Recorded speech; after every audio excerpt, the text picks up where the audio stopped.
Here's a recap of the first week of January 2013, in fact the first week of the year of racing. The year started off just awesome on New Year's Day, Special Tuesday racing. The feature race, there were 3 stakes on the day, but the one I was most looking forward to was the Grade 3 Old Hat featuring Kauai Katie, one of my favorite fillies over the summer. I ran third in the opener at 8-1.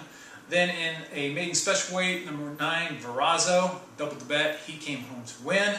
Then it was time for the third race, the Spectacular Bid Stakes. It used to be the first step towards Florida Derby. Now it's just a sprint race for sophomores. My selection was number 1, Merit Man, who I had picked in the Breeders' Cup Juvenile Sprint. Got nailed on the wire that day. But today he was much the best. Went off at 6-5, which I thought was very generous. I got back over $20. The fifth race was featured Grade 3 Old Hat. My selection, the odds-on favorite, number 1, Kauai Katie, was my bet of the day. Around the far turn, Core is the leader. Kauai Katie right alongside. Now they're neck and neck as they come toward the top of the stretch. They went a half mile in 44 and 4, and they're into the stretch, and Kauai Katie has taken the lead to the outside of Core, who can't go with her. They've left the others behind as they come down to the 16th pole. It's Kauai Katie under a hand ride from John Velasquez as she pulls away to victory in the Old Hat. Won convincingly from Core.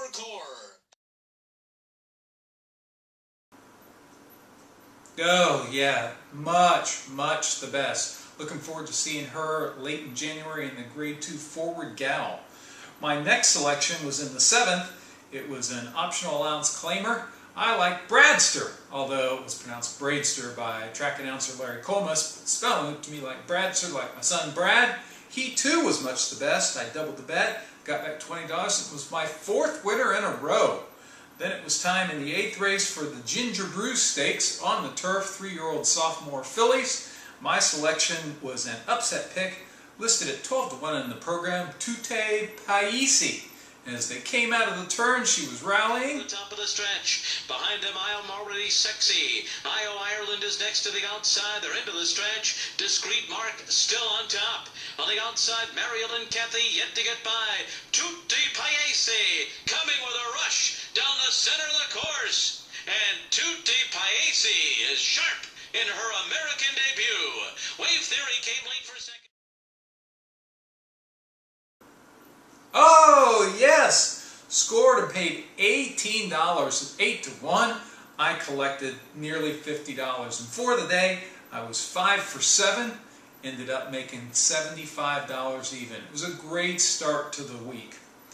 On January 2nd, it's one of the highlights probably of our life, our oldest son, Jeff, and his wife, Antoinette, delivered our first grandchild, Cameron Robert. We're just so happy for them and so proud.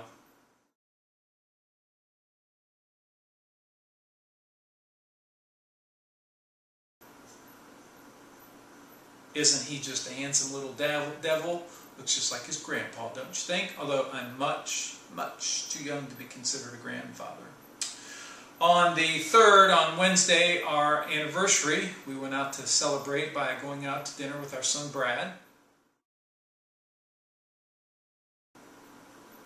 Then I came home and watched the races. Had 2 seconds, one at 7-1 where I doubled the bet. Man, that would have made the difference. But I was shut out on the day. On Thursday, January the 4th, I lost the first 4 before my bet of the day at Gulfstream was in the featured 8th race. It was a high-level claiming event and featured graded stakes winner Right One. He was sitting behind horses as they spun into the stretch. His purest form on the rail. Right up alongside is Gathering Cloud. No play sent up between those two, and Right One on the far outside, and Right One kicks it in. Right One and No Player 1-2. Gathering Cloud is back to 3rd. It's Right One in front. No play to the outside. Gathering Cloud, No play coming up after Right One. Here's the wire. Right One held on. No, a little bit close at the end, but I'll take a winning ticket after having lost a dozen in a row. Then on Saturday, January the 5th, looked to me like I was going to be off to a great start. My first pick, I tripled the bet at Gulfstream Park 40% club, I like number 7, Quiz Whiz. Was allowed to go off at 9-2 as it came around the turn. Oh yeah. And zero rate policy around the far turn. And there goes Quiz Whiz. Quiz Whiz on the outside takes over the lead.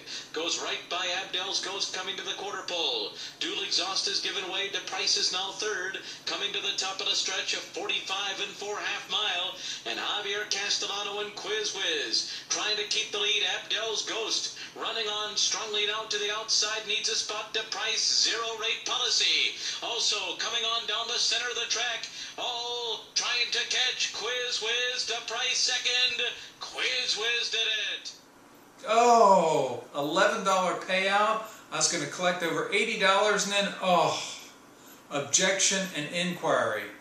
Even the announcers on HRTV both said there was no way this horse should come down. And then the female analyst remarked that, well, the stewards at Gulfstream had taken down a horse just like this last week where, in her opinion, he didn't deserve to come down. And sure enough, Quiz Whiz taken down.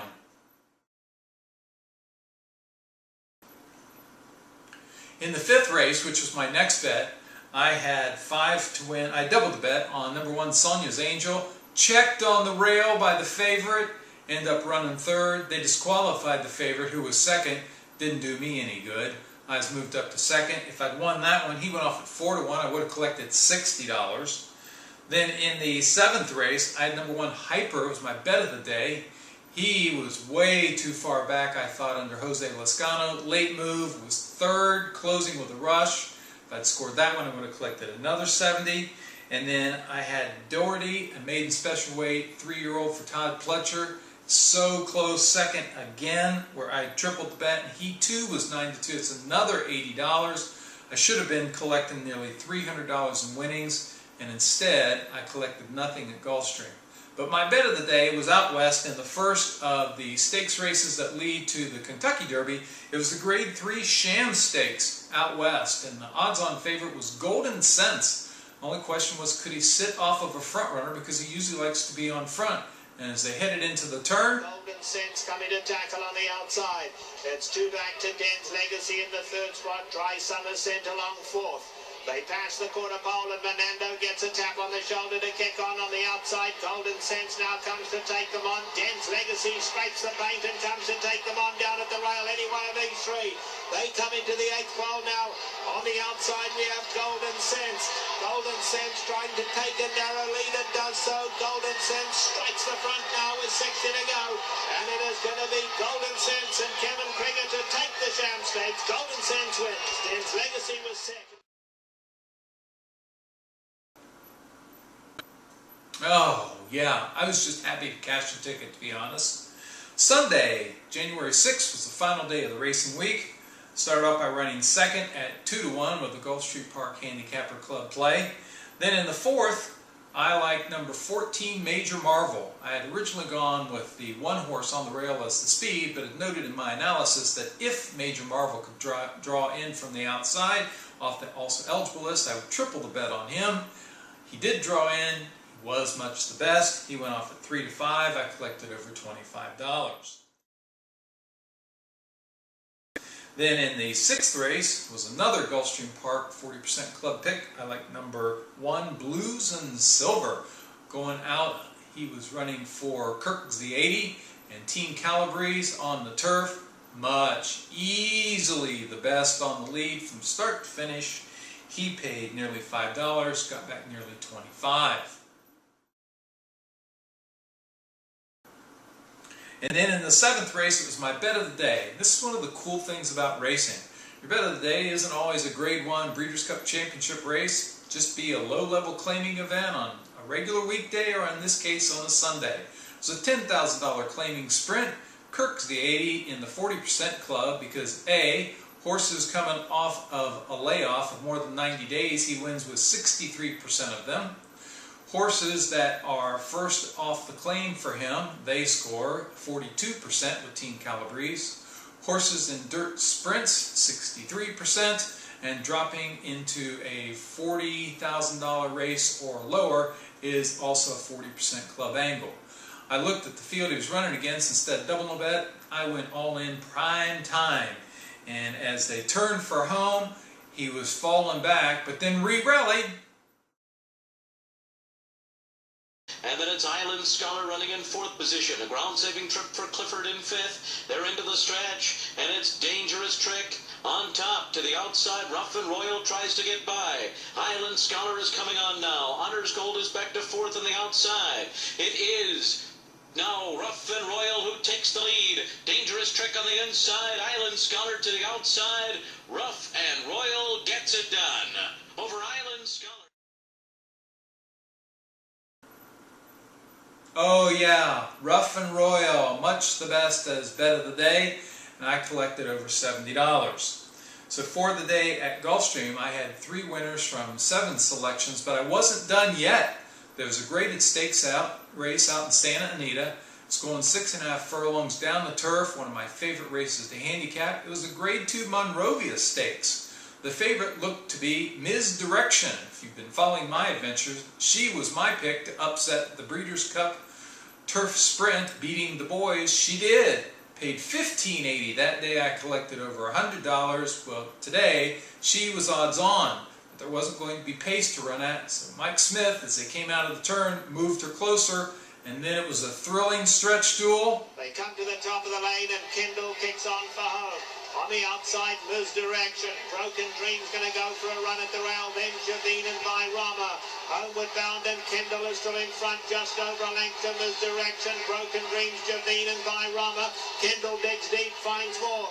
Misdirection chasing gamely on the outside. Kendall holding on to the lead. Kendall, Misdirection, Misdirection, Misdirection. Oh, class up to win it. Misdirection tag Kendall right at the wire. Oh yeah, my 4th winner of the day. 4 for 8 on the day and another big profitable day. For the week, I had 35 selections. I had 12 winners. That's 34.3%. Just think of the money I could have won if all of those races had come home for me on Saturday. We'll be back next week with another recap of the 2nd week of January.